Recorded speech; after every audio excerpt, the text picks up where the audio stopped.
আসসালামু আলাইকুম। যারা নতুন খামারি বা দু একটি গরু লালন পালন করার জন্য পরিকল্পনা করছেন তাদের জন্য এই ভিডিওটি মনোযোগ দিয়ে দেখবেন। ভিডিওটিতে কিছু গুরুত্বপূর্ণ কথা বলবো। গরু লালন পালন করা একটি পরিশ্রমের কাজ। এখানে আপনার ধৈর্য থাকতে হবে, পরিশ্রমী হতে হবে এবং পরিকল্পনা করতে হবে, এবং আপনার এখানে কোনো রাগ থাকা যাবে না, রাগ নিয়ন্ত্রণ করতে হবে। ধৈর্য এমন একটি বিষয়, এখানে গরু লালন পালন করতে যদি আপনার ধৈর্য না থাকে তাহলে এই সেক্টরে আপনার গরুকে লালন পালন করতে পারবেন না। কারণ আপনি একটি গরু কিনে নিয়ে আসলেন, গরুটি স্বভাব হচ্ছে তারা বিরক্ত করবে, তারা একটু শৃঙ্খল হবে। কিছু গরু রয়েছে খুব শৃঙ্খলপূর্ণ, আবার কিছু গরু রয়েছে খুব শান্ত প্রকৃতির। এগুলো যদি আপনার ধৈর্য থাকতে হবে। এবং দেখা যাচ্ছে যে একটি গরু কিছু সময় খাচ্ছে না, আবার দেখা যাচ্ছে যে গরুটি অসুস্থ হয়ে পড়তেছে, ডাক্তার নিয়ে আসতে হচ্ছে, আবার আপনাকে নিজেও দেখতে হচ্ছে যে গরুটি কী কারণে খাচ্ছে না। এগুলো বিষয় সম্পর্কে জানা থাকতে হবে। পরিশ্রম প্রতিটা ক্ষেত্রেই করতে হয়, কারণ পরিশ্রম না করলে তো কোনো কাজে সফল হওয়া যায় না। গরু লালন পালন করতে গেলে একটু বেশি পরিশ্রমী হতে হয়, কারণ এখানে গরুকে সবসময় যত্নের মধ্যে রাখতে হয়।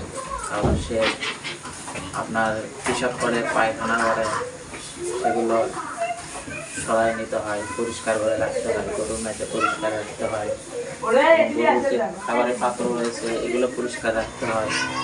এবং সকাল থেকে যে সন্ধ্যা পর্যন্ত একটা গরু লালন পালন করতে গেলে একটা লোকের সবসময় তার প্রতি নজর দিতে হবে। কারণ গরু কোন সময় খাবার দিতে হবে, তারপরে কোন সময়ে আপনার গরুকে গোসল করানো লাগবে, তারপরে কোন সময়ে আপনার গরু জায়গাটা অপরিষ্কার করলো, সে জায়গাগুলো পরিষ্কার করতে হবে। এগুলোর প্রতি নজর দিতে হবে। এবং রাগ থাকা যাবে না। আপনার গরুর কাছে এসে আপনি রাগারাগি বললেন বা গরুর সঙ্গে আপনি খারাপ ব্যবহার করতেছেন, এগুলোর কারণে গরু একটু আপনার গরুর কাছে যখনই যাবেন আপনি দেখবেন যে গরু আপনার কাছ থেকে দূরে সরে থাকতেছে। গরু লালন পালন করতে হলে গরুকে ভালোবাসা দিতে হবে। এরা হচ্ছে ভালোবাসার প্রাণী। এদেরকে যত ভালোবাসা দিয়ে লালন পালন করবে এরা তত আপনাকে আপন করে দেবে, এবং অতি অল্প সময়ের মধ্যে তারা খুব যত্নশীল হয়ে উঠবে। এদের প্রতি যত্নশীল হতে হবে, কারণ এদেরকে আপনি পরিষ্কার জায়গায় যখন না রাখবেন তখন এদের আপনার বিভিন্ন ধরনের রোগ বালাই সৃষ্টি হবে। তারপরে আপনার খাবারের অরুচি থাকবে, খাবার থেকে খাবে না। এদেরকে ভালোবাসা দিতে হবে। আর যারা নতুন খামারি, তার নতুন পরিকল্পনা করছেন যে শুরু করবেন, সর্বপ্রথমে একটি যারা নতুন তারা একটি দিয়ে শুরু করা ভালো। কারণ এখানে খুব খরচের ব্যাপার।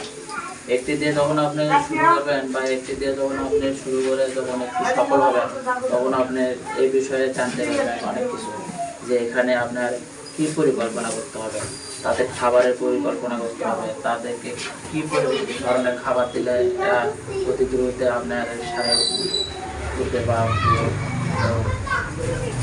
শরীর সুস্থ থাকবে।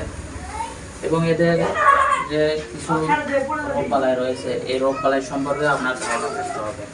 কারণ এগুলো সম্পর্কে যদি আপনার ধারণা না থাকে তাহলে আপনি বুঝতে পারবেন না যে গরুর কোন সময় কী সমস্যা দেখা দিল। আর এগুলো যদি না জানা থাকে তাহলে আপনার সামান্য বিষয়ের জন্য আপনার একটা ডাক্তার নিয়ে আসলেন, ডাক্তার নিয়ে আসলে তাদেরকে ভিজিট দিতে হয়। তাদেরকে ভিজিট দিতে গেলে দেখা যাচ্ছে আপনি যে কাজটা আপনি দেখা যাচ্ছে যে আপনি নিজেই সারাতে পারবেন, সেই কাজটার জন্য আপনাকে ডাক্তার থাকতে হচ্ছে। এগুলো বিষয় টুকিটাকি বিষয় নিজেরই জানা দরকার। তাহলে আপনার দেখা যাচ্ছে আপনি গরু লালন পালন করে লাভবান হতে পারবেন। আর গরুর খাবার, মেন বিষয় হলো গরুর খাবারের প্রতি নজর দিতে হবে। গরু গরুকে আপনার প্রতিদিন কাঁচা ঘাস দিতে হবে, তারপরে দানাদার খাবার দিতে হবে। কাঁচা ঘাস যদি পর্যাপ্ত পরিমাণ দেওয়া হয় তাহলে আপনার দানাদার খাবারের মধ্যে আপনার খরচটা কম হবে। দানাদার খাবারের খরচ কমাতে গেলে আপনার প্রচুর পরিমাণে কাঁচা ঘাস গরুর গুরুত্বপূর্ণ খাবার। এই খাবারের প্রতি আমাদের যত্নশীল হতে হবে, গরু লালন পালন করতে হবে। এই বিষয়গুলো যদি মোটামুটি আপনাদের ধারণা থাকে তাহলে আপনারা গরু লালন পালন করতে পারবেন অতি সহজে আপনারা। হ্যাঁ আপু, হ্যাঁ শুনছি তো আপু। তাহলে ভিডিওটি আর লম্বা করবো না, ভিডিওটিতে মাধ্যমে যদি আপনারা একটু উপকৃত হতে পারেন তাহলে আমার এই চ্যানেলটিকে সাবস্ক্রাইব করবেন এবং অন্যকে দেখার সুযোগ করে দেবেন। ভিডিওটিতে একটি লাইক করে দেবেন। এই পর্যন্ত, আসসালামু আলাইকুম।